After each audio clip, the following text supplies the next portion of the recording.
বৃন্দাবনের আলোচ্য প্রসঙ্গটি হলো ভগবান কৃষ্ণের রাসলীলা। রাসলীলা কেন করলেন? ভক্তের মনের বাসনা পূর্ণ করতে রাসলীলা। তবে কোন ভক্তি?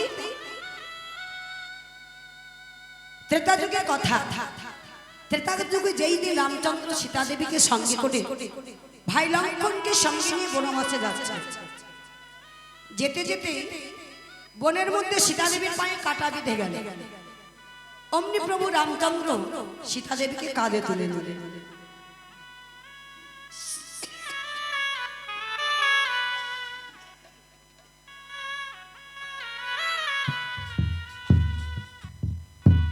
সেই বনে তপস্যা করছিলেন বালখাল মুনিরা।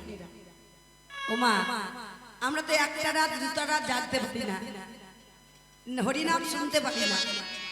ভগবানকে পেতে গেলে কত কষ্ট করতে হয় জানো? বালখাল মুনিরা 10,000 বছর ধরে তপস্যা করছে।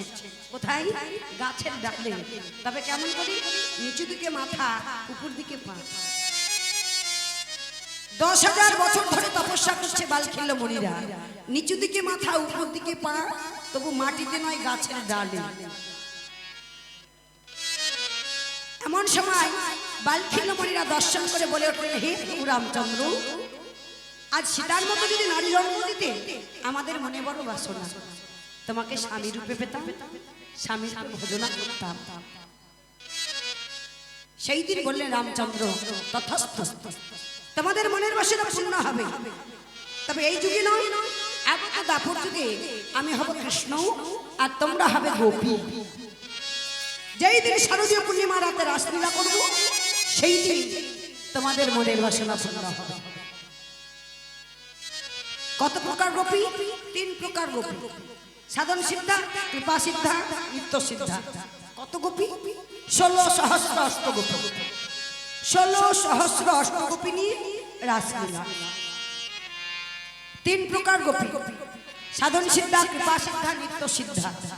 সাধন সিদ্ধা গোপিকারা যারা সাধনের দ্বারা, বালখাল মুনিরা হলো সাধন সিদ্ধা গোপী। নিত্য সিদ্ধা যারা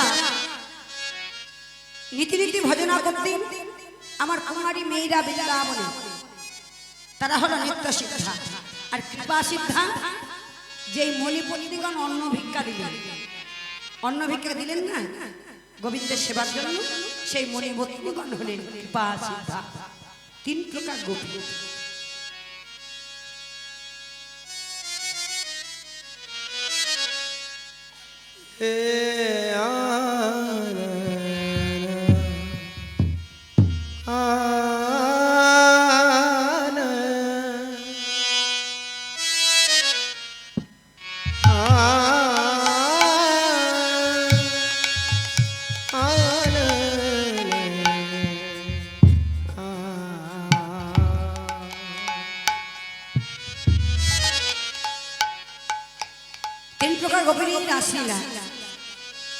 যারা অন্য দিনের মণিপত্রীগণ, তারা হলো কৃপা সিদ্ধা।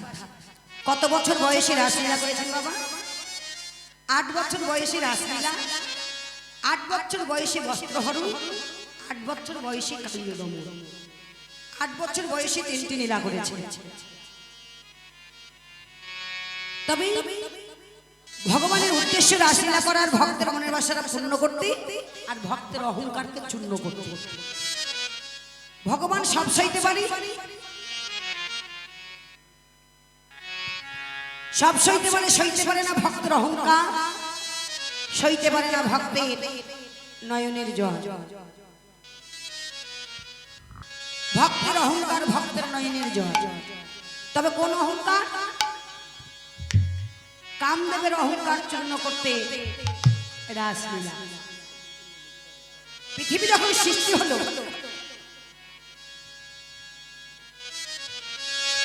পৃথিবী যখন সৃষ্টি হলো মা, মানুষের যখন সৃষ্টি করলেন তো কামের তো দরকার। কামের যদি সৃষ্টি না হবে তো জীবের সৃষ্টি হবে না। তো সৃষ্টিকর্তা ব্রহ্মা কামদেবের সৃষ্টি করলেন। আচ্ছা, আপনি যদি একটা জিনিস কিনে তাকে তো পরীক্ষা করে দেখতে হবে ঠিক আছে কিনা। সৃষ্টিকর্তা ব্রহ্মা কামদেবকে বলছে, কামদেব তোমার বানটা ঠিক আছে কিনা তুমি একবার দেখো, এই বানটা কাউকে মেরে দেখো তোমার ঠিক আছে কিনা। কামদেব বলে উঠলে যে শোনো, তুমি যখন ওই সৃষ্টি করেছো তুমি আমার পিতা, এই বানটা আগে সর্বপ্রথমে আমি আপনাকেই মারব। না বাবা, তুমি আমাকে মেরে তুমি অন্য কাউকে মেরে দেখো। বলে না, অমনি কামদেব সৃষ্টিকর্তা ব্রহ্মাকে কামবান নিক্ষেপ করলেন। কামটা এমন জিনিস বাবা, লজ্জা ভয় ঘৃণা, কারো দেহে যদি কাম জাগ্রত হয় তাহলে লজ্জা ভয় ঘৃণা কিছুই থাকে না। সৃষ্টিকর্তা ব্রহ্মাকে যখন কামবান নিক্ষেপ করলেন কামদেব, তার সামনে দাঁড়িয়ে ছিল তার নিজের কন্যা, যার নাম হলো সন্ধ্যা। ওমা, যে আমরা যে সন্ধ্যা দিই প্রতিদিন, সেই সন্ধ্যা দেবের আগে মূর্তি ছিল। যেমন আমার গোবিন্দের মূর্তি আছে, তেমন আমার সন্ধ্যা দেবীরও মূর্তি ছিল। নিজের পিতা যখন তার সতীত্বকে নষ্ট করতে গেল, তার সঙ্গে যখন প্রেম নিবেদন করতে গেল, কামে জর্জরিত হয়ে, তখন সন্ধ্যা বলে উঠেছি, পিতা তুমি পিতা নামের কলঙ্ক, পিতার মুখ দেখা পা, আমি এমন পিতার মুখ আমি আর দেখতে চাই না। নিজে সাধনের দ্বারা আকার থেকে নিরাকার মানে বিলীন হয়ে গেল। আমার সৃষ্টিকর্তা ব্রহ্মা মাথাটা নত করে কাম্যে জর্জরিত হয়ে গেল। প্রজাপতি দক্ষ ব্রহ্মার পুত্র বলে উঠলে, পিতা নিজের কন্যার কাছে ছুটে গেলে তোমার লজ্জা করে না? তুমি না সৃষ্টিকর্তা, সৃষ্টিকর্তা হয়ে তুমি নিজের মেয়ের সতীত্ব নষ্ট করতে গেলে। ছি ছি ছি ছি পিতা, লজ্জিত পেলেন আমার সৃষ্টিকর্তা ব্রহ্মা। কামদেবের হলো বড় অহংকার, যিনি সৃষ্টিকর্তা ব্রহ্মা তাকেই আমি জয় করেছি। এবার করলেন কি, কামদেব ছুটে গেল স্বর্গে দেবরাজ ইন্দ্রের কাছে।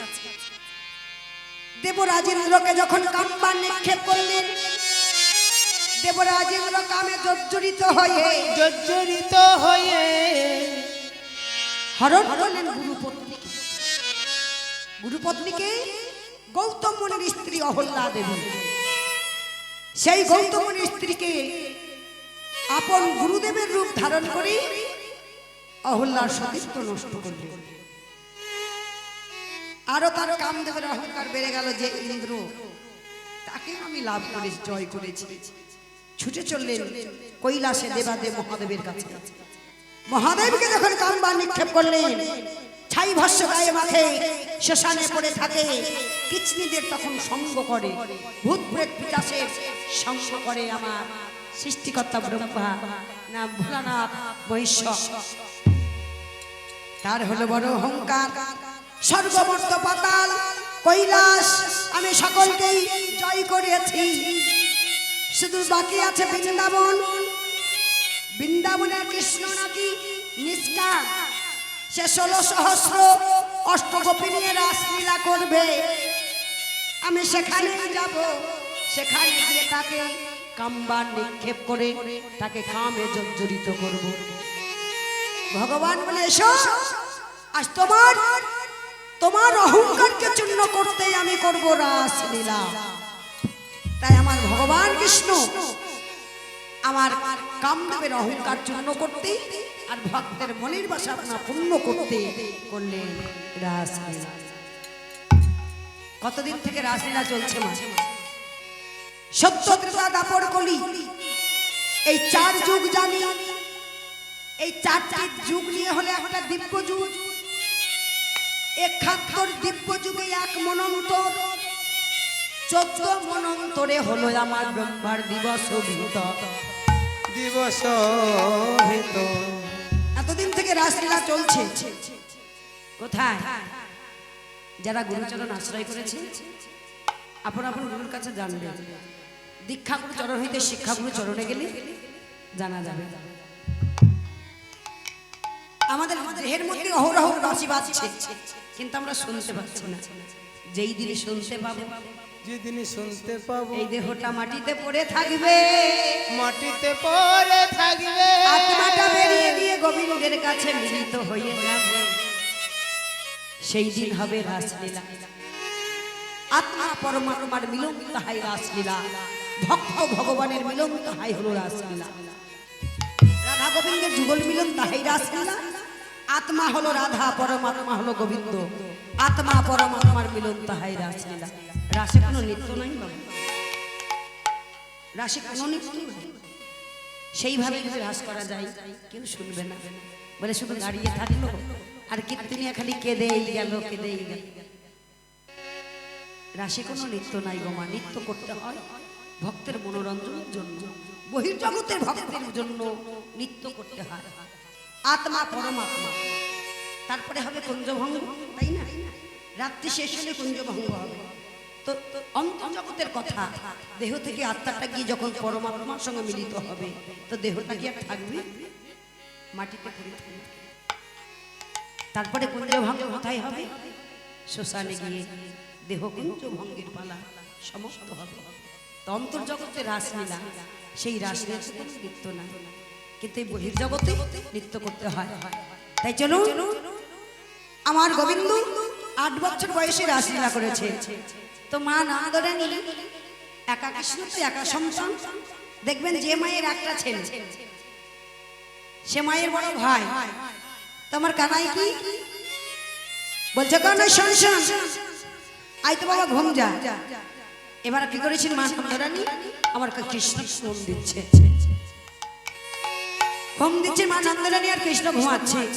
ও আমার গোপাল ঘুমায় রে, আমার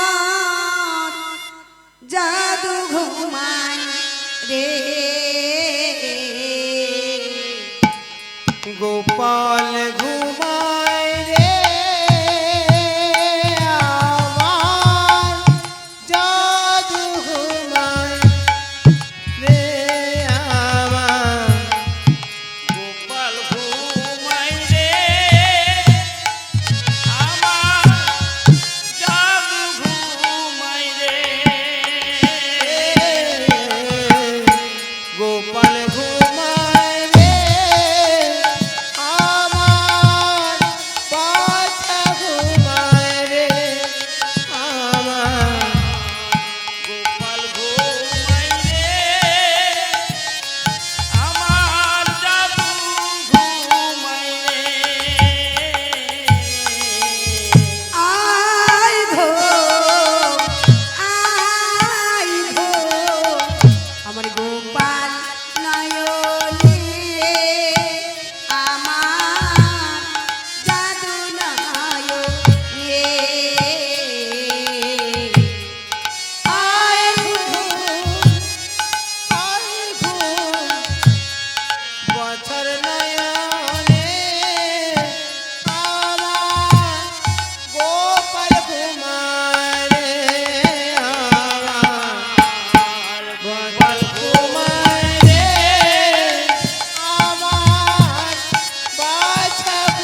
আর দাদুর কোলে যাওয়ার লাগি কাঁদে কুহা কুহা রে, কাঁদে কুহা কুহা।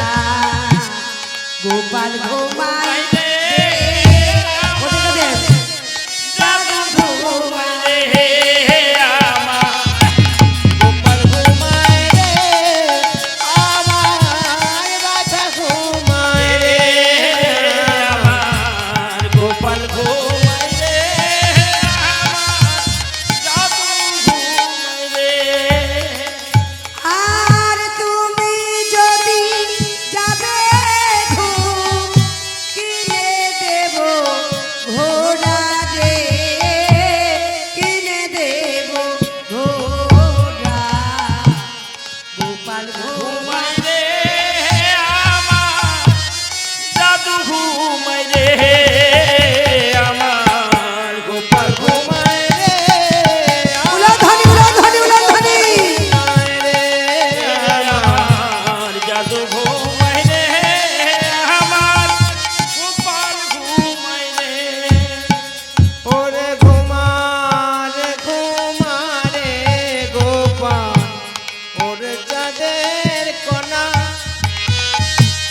ঘুমাইলে কি নিয়া দেব যত লাগে সোনা। ওরে ঘুমারে ঘুমারে গোপাল, সোনা তাদের কোনা, মুরলি বাঁধিয়া দেব যত লাগে সোনা। ঘুমারে ঘুমারে গোপাল, ঘুমা চাঁদের কোনা। আরে ঘুমাইলে মুরলি বাঁধিয়া দিব যত লাগে সোনা আমার। গোপাল ঘুমায় রে আমার, বাছা ঘুমায় রে আমার, গোপাল ঘুমায় রে আমার, বাছা ঘুমায় রে আমার, গোপাল ঘুমায় রে আমার, বাছা জাদু ঘুমায় রে। গোপালকে ঘুম দিচ্ছে, গোপালকে বলছে গোপাল ঘুমালি? বলে ও মা, ঘুমালে আবার কেউ কথা বলে নাকি? মনে মনে বললেন আমি যদি না ঘুমাই মা তো ঘুমাবে না। কিন্তু কি হয় মা, এই জগতে দেখবেন ছেলেদের ঘুমাতে গিয়ে, বাচ্চাদের ঘুমাতে গিয়ে মা ঘুমিয়ে পড়ে আর ছেলে জেগেই থাকে।